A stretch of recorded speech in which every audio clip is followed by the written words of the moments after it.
Hi friends, എല്ലാവർക്കും നമസ്കാരം. ഞാൻ വിഷ്ണു. പുതിയൊരു വീഡിയോയിലേക്ക് എല്ലാവർക്കും സ്വാഗതം. അപ്പോൾ നമ്മൾ ഇന്ന് നോക്കാൻ പോകുന്നത് കമ്പനി ബോർഡ് LGSനെ കുറിച്ച് തന്നെയാണ്. അതായത് 609/2021 കമ്പനി ബോർഡ് LGS. അപ്പോൾ ഇതിന് 2 അഡ്വൈസ് വന്നിട്ടുണ്ട്.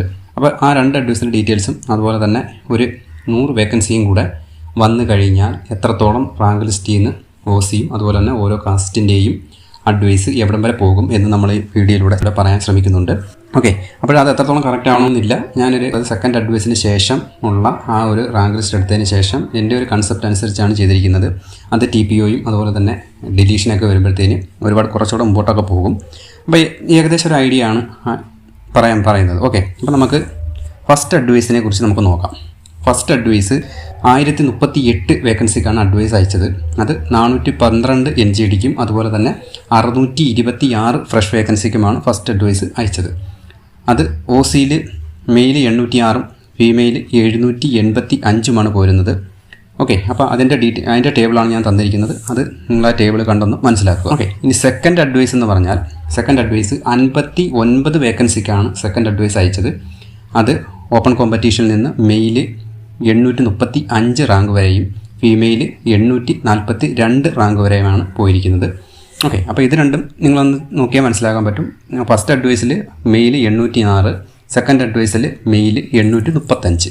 ഫസ്റ്റ് അഡ്വൈസിൽ female OC 785, second advice female 842. Okay, അപ്പോൾ നിങ്ങൾ ഇതൊന്ന് കണ്ട് ക്ലിയർ ആക്കി വെച്ചല്ലോ. ഓക്കെ, ഇനി നമുക്ക് സെക്കൻഡ് അഡ്വൈസ് വന്നതിന് ശേഷം ഒരു 100 വേക്കൻസി ഉണ്ടെങ്കിൽ 100 വേക്കൻസി വന്നു കഴിഞ്ഞാൽ എത്രത്തോളം റാങ്കിന് ഉള്ളവർക്ക് പ്രതീക്ഷിക്കാം. അതായത് OC ആയാലും BC ആയാലും ഓരോ കാസ്റ്റിൻ്റെ ആയാലും അതുപോലെ തന്നെ OC ആയാലും എത്ര റാങ്ക് വരെ പ്രതീക്ഷിക്കാം എന്നുള്ളൊരു ഇതാണ് പറയുന്നത്. അപ്പോൾ ഇത് എത്രത്തോളം കറക്റ്റ് ആവണമെന്നില്ല. സെക്കൻഡ് അഡ്വൈസിന് ശേഷം ഉള്ള റാങ്ക് ലിസ്റ്റ് കണ്ടതിന് ശേഷം ഈ വീഡിയോ ചെയ്യുന്നത്. ഓക്കെ, അപ്പം ഇതിനകത്ത് ഡിലീഷനൊക്കെ വരുമ്പോൾ റാങ്കിനൊക്കെ നല്ല വ്യത്യാസം സംഭവിക്കാം. അങ്ങനെ കുറച്ച് മുമ്പോട്ടുള്ളവർക്കൊക്കെ പ്രതീക്ഷ വെക്കാം. ഓക്കെ, സെക്കൻഡ് അഡ്വൈസിൽ ലാസ്റ്റ് ക്ലോസ് ചെയ്തത് MR നമ്പർ 51 ഓക്കെ, അപ്പോൾ ഇനി വരുന്നത് തേർഡ് അഡ്വൈസ് വരുന്നത് MR നമ്പർ 52 അപ്പോൾ MR നമ്പർ 52 വരുന്നത് SC ആളിനാണ് വരുന്നത്. ഓക്കെ, അതൊക്കെ നിങ്ങൾക്ക് അറിയാമെന്ന് വിശ്വസിക്കുന്നു. ഓക്കെ, ഇനി നമുക്ക് ഓരോ കാസ്റ്റിൻ്റെയും നമുക്കൊന്ന് നോക്കാം. അപ്പോൾ OC ഓപ്പൺ കോമ്പറ്റീഷനിൽ ഇത് മെയിലും ഫീമെയിലും അല്ല പറയുന്നത്, ഒറ്റ ഇതിനകത്താണ് പറയുന്നത്. ഓക്കെ, അപ്പോൾ OC ഏകദേശം ഒരു 942ാമത്തെ റാങ്ക് വരെ പോകാനുള്ള ചാൻസ് ഉണ്ട്. അപ്പം സെക്കൻഡ് അഡ്വൈസിൽ വന്നപ്പോൾ അത് OC 842 ഫീമെയിൽ നിൽക്കുന്നത്. അപ്പം അതൊരു 932 വരെ വരാനുള്ള ചാൻസ് ഉണ്ട്. അതുപോലെ തന്നെ EWS സെക്കൻഡ് അഡ്വൈസ് വന്നത് മെയിൽ 862ഉം ഫീമെയിൽ 850ഉമാണ്. അതൊരു 946ാമത്തെ റാങ്ക് വരെയുള്ള ആൾക്കാർക്ക് പ്രതീക്ഷ വെക്കാം. അതുപോലെ തന്നെ ഈഴവ ബില്ലവ തീയ സെക്കൻഡ് അഡ്വൈസ് വന്നത് മെയിൽ 840, ഫീമെയിൽ 842. അത് OCയിൽ നിന്നാണ് പോയിരിക്കുന്നത്. അത് വരുമ്പോഴത്തേന് 931 വരെ പോകാനുള്ള സാധ്യതയുണ്ട്. അതുപോലെ തന്നെ SC മെയിൽ 2772ഉം ഫീമെയിൽ 2817ഉമാണ് സെക്കൻഡ് അഡ്വൈസേഴ്സ് വന്നിരുന്നത്. അതിനുശേഷം SC 2951 വരെ വരാനുള്ള സാധ്യതയുണ്ട്. സെക്കൻഡ് അഡ്വൈസ് STക്ക് സപ്ലിമെൻ്ററി ലിസ്റ്റ് 53 മെയിലും ഫീമെയിൽ സപ്ലിമെൻ്ററി ലിസ്റ്റ് 33മാണ് വരുന്നത്. അപ്പോൾ സെക്കൻഡ് അഡ്വൈസിന് ശേഷം ST സപ്ലിമെൻ്ററി ലിസ്റ്റ് ഫീമെയിൽ 38 വരെ പോകാനുള്ള സാധ്യതയുണ്ട്. ഓക്കെ, അപ്പോൾ സെക്കൻഡ് അഡ്വൈസിൽ മുസ്ലിം മെയിൽ 1505ഉം ഫീമെയിൽ 1510മാണ് പോയിരുന്നത്. അത് വരുമ്പോഴത്തേന് 1593 വരെ പോകാനുള്ള സാധ്യത കാണുന്നുണ്ട്. ലാത്തിൻ കത്തലിക് ആംഗ്ലോ ഇന്ത്യൻ അത് മെയിൽ സപ്ലിമെൻ്ററി ലിസ്റ്റ് 6ആണ്, ഫീമെയിൽ 3021. അത് വന്നിട്ട് 3199 ഫീമെയിൽ റാങ്ക് വരെ പോകാനുള്ള സാധ്യതയുണ്ട്. ഇനി OBCയുടെ കാര്യം നോക്കുമ്പോൾ OBC സെക്കൻഡ് അഡ്വൈസിൽ മെയിൽ 964ഉം ഫീമെയിൽ 886മാണ് പോയിരുന്നത്. അത് 988 വരെ വരാനുള്ള സാധ്യത കാണുന്നുണ്ട്. അതുപോലെ തന്നെ വിശ്വകർമ്മ മെയിൽ 909, ഫീമെയിൽ 927ആണ്. 1037 വരെ വരാനുള്ള സാധ്യത കാണുന്നുണ്ട്.